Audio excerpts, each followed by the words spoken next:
Salut à tous, j'espère que vous allez bien. On se retrouve pour une nouvelle vidéo. On va faire la critique de Karate Kid, légende que j'ai vu au cinéma il n'y a pas si longtemps. Alors je sais que le film est sorti il y a un bon moment dans les autres pays étrangers, etc. Et que sur les sites de streaming, vous pouvez le retrouver de plusieurs façons. Je suis au courant de ça, mais moi je voulais le voir le jour de sa sortie au cinéma en France parce qu'il a été repoussé. Malheureusement, je sais pas pourquoi, mais il a été repoussé. Et parce que je trouve que c'est toujours une expérience de le voir au cinéma. Et j'en parle dès maintenant. Le film commence où on est replongé en 1986 avec Daniel Rousseau et Monsieur Miyagi au moment où Monsieur Miyagi est en train de s'entraîner. Je crois qu'il fait un kata, je sais plus exactement, et qui va expliquer l'histoire du Miyagi-Do, comment ça se passe, etc. Et il va nous expliquer, bah, c'est pour nous dire clairement comment ça se fait que Monsieur Han connaît Monsieur Miyagi. Et en gros, on va reprendre que Shippo Sensei le premier, Shippo Sensei Miyagi, qui est le premier Miyagi de la lignée des Miyagi, euh, était à Okinawa, etc., pour avoir du poisson, etc., sauf qu'il va s'endormir et son bateau va s'élargir en Chine et va faire la rencontre de la famille Han. Et c'est comme ça que euh, Han connaît, en tout cas sa famille, et du coup Han, Monsieur Han, connaît Monsieur Miyagi. Voilà, c'est un truc simpliste, même si dans le film 96, à aucun moment il nous explique l'histoire de Monsieur Miyagi, et c'est comme ça que le Kung Fu et le karaté forment une seule et unique famille. Voilà. Où nous faisons la rencontre du personnage de Ling Fong, qui est le neveu de Monsieur Han. On retrouve le personnage de Monsieur Han qui a créé une école de Kung Fu après les événements de Karate Kid sortis en 2010. Voilà, il y a eu un succès, il a créé une école de Kung Fu, ça voilà. Et du coup, Ling Fong est à l'école de Kung Fu de son oncle. Sauf que ça va pas se passer comme prévu. Sa mère ne veut pas qu'il se bat. Et elle sait très bien que Ling Fong est à l'école au moment où il s'entraîne, etc. Elle le sait très bien, le connaît par cœur. Et ils vont déménager de la Chine pour aller s'installer à New York. Voilà, ils vont s'installer. Je crois sa mère aussi, je suis plus sûr, à trouver du travail à New York ou quelque chose comme ça. Je sais plus exactement parce que j'ai pas envie de vous dire de bêtises, mais je crois que c'est encore une fois parce que la mère a trouvé du travail. Du coup, ils vont déménager à New York. Et du coup, le temps de s'installer, les cartons, tout défaire, Lee Fong va décider d'aller chercher une pizza. Et au coin de la rue, il y a une pizza. Et on va faire la rencontre du personnage de Mia, qui sera la fille où les gens vont se battre pour elle, etc. C'est un peu la Ali du premier film de Karate Kid, la comic Comico du deuxième film, la Jessica du troisième film, la euh, fille, je sais plus comment elle s'appelle dans Karate Kid. Bon, voilà, c'est toujours un personnage féminine qui est là, entre guillemets, pour notre héros. Bon, bref, il va commander une pizza, etc. Et il va faire aussi la rencontre, je sais plus comment il s'appelle le personnage, mais le père de Mia. Bon, bref, et on va savoir que c'est un ancien boxeur, etc. Et qu'il est sur des choses un peu louches. Voilà, il travaillait avec des gens pas très nets, etc. Et en gros, à un moment donné, un soir, alors qu'avec Mia, on fait un petit date par-ci, par-là, une petite sortie entre eux. Un soir, voilà, Lee Fong ne dormait pas et avait vu la mobilette de Mia et il va décider de réparer car il tomberait à panne. Et il y a un groupe de personnes, d'hommes, qui débarquent pour venir s'attaquer au père de Mia. Et il va se faire mettre à terre très rapidement. Et nous avons Ling Fong qui va dire de laisser tranquille le père de Mia. Et il va y avoir un combat entre ces hommes et Ling Fong qui va détruire, détruire ces hommes, quoi.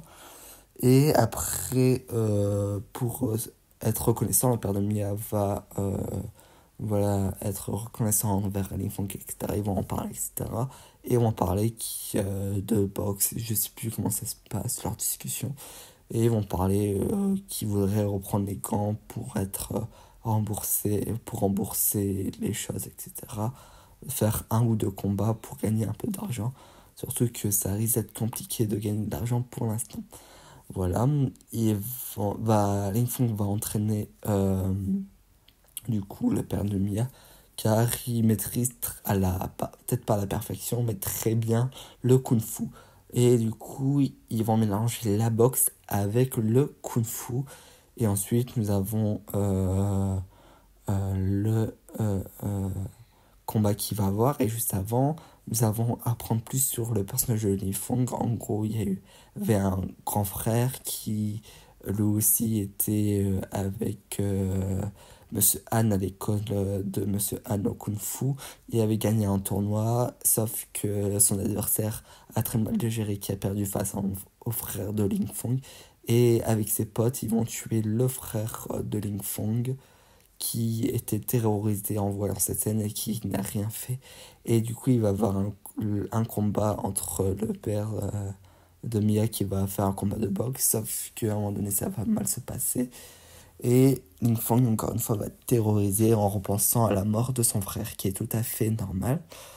Et ensuite, entre deux aussi, ils ont fait la reconnaissance de l'antagoniste qui s'appelle Connor. Et il va pas aimer que Ling Fong traîne avec Mia. Et aussi, c'est l'ex-copain de Mia aussi. Bon, bref, elle avait sorti avec lui parce qu'elle a eu un moment rebelle, etc.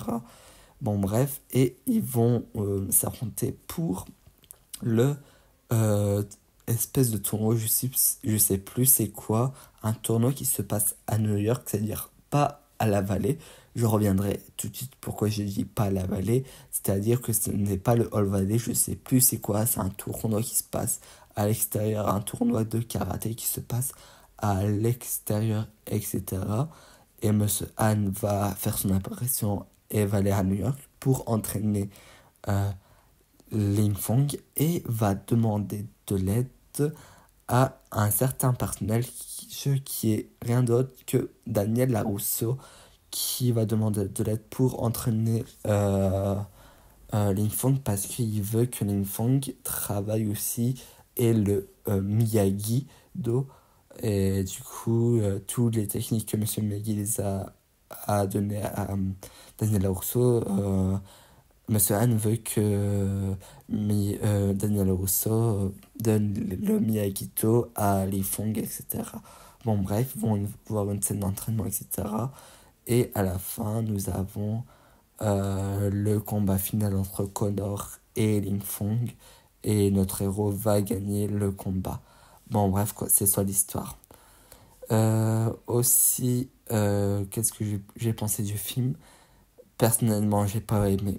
Honnêtement, j'étais assez déçu. Je m'attendais à beaucoup, beaucoup mieux. Surtout que ça reste dans l'univers de Karate Kid et ça reste dans la logique que quelques années après Cobra Kai qui était très bien. Non, j'ai pas aimé. Le film dure 1h37. Ça s'enchaîne beaucoup trop. Il n'y a pas un moment de répit et c'est trop abusé. Ensuite, concernant Lingfong, il est bien, il y a un bon développement, mais sans plus. Alors oui, on apprend un petit peu sur son histoire, mais pas grand-chose, c'est assez dommage. Bon, Mia, je peux pas en dire plus que ça. Elle est gentille, mais ouais, bon, elle est juste là pour servir de petite copine à l'héros. Concernant Connor, alors Connor arrive en milieu de film, etc. On nous montre les qualités de Connor et il va avoir une première embrouille. Et après l'embrouille qu'il y a eu, on met complètement Connor de côté jusqu'à la fin, jusqu'au combat final. Après, on voit plus du tout Connor et c'est assez dommage parce qu'avec les autres Karate Kid, il y a toujours le méchant qui embêtait l'héros du film et c'était je trouve, sympathique. Mais là, Connor, on le met de côté, c'est le pire antagoniste du film, clairement. De l'univers Karate Kid, même, c'est le pire antagoniste du l'univers Karate Kid. Et même, je trouve qu'il est pas très crédible, personnellement, je sais pas. Je trouve qu'il manque un peu d'aura concernant ce personnage. Voilà. Euh, Ensuite, la scène d'entraînement et la scène de combat s'enchaînent très vite. Le tournoi, on le voit pas passer, on voit même pas les combats se dérouler, on voit que la finale, et ça, je trouve ça c'est dommage qu'on voit que la finale en termes de combat. Et aussi, concernant le duo de Daniel Larusso et Monsieur Han était bien drôle et tout, il n'y a pas de souci, mais ils auraient pu le développer un peu plus concernant ce duo. Malheureusement, ils n'ont pas assez développé.